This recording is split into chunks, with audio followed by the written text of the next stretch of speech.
pessoa alcança a salvação. A missão aqui não para. Da salvação. A missão Não há aqui na outro Aparecida de nome Goiânia, ela não além do nome de Jesus, porque somente Jesus que foi para aquela cruz, somente Jesus que levou aquelas 40 chibatadas, somente Jesus que foi crucificado e ao terceiro dia ele ressuscitou. Por que Jesus passou por isso? Ele sendo o próprio Deus, né? Porque Jesus, a Bíblia diz que Jesus, ele é Deus. E por que ele se esvaziou todinho, né? Deixou a sua própria glória para vir aqui nessa terra? Será que o ser humano já parou para pensar por que Jesus fez isso? Né? Deixou a sua glória todinho, né? E veio nessa terra para sofrer. Jesus, ele veio aqui nessa terra foi para sofrer por causa de quê? Por causa da sua alma e por causa da minha alma. Só que infelizmente o ser humano, ele rejeita o sacrifício de Jesus. O sacrifício de Jesus é rejeitado nessa terra.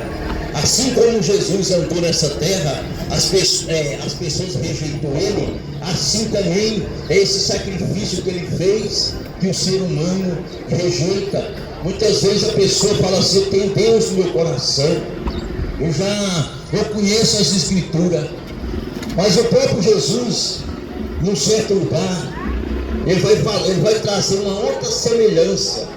Ele vai trazer uma semelhança de um certo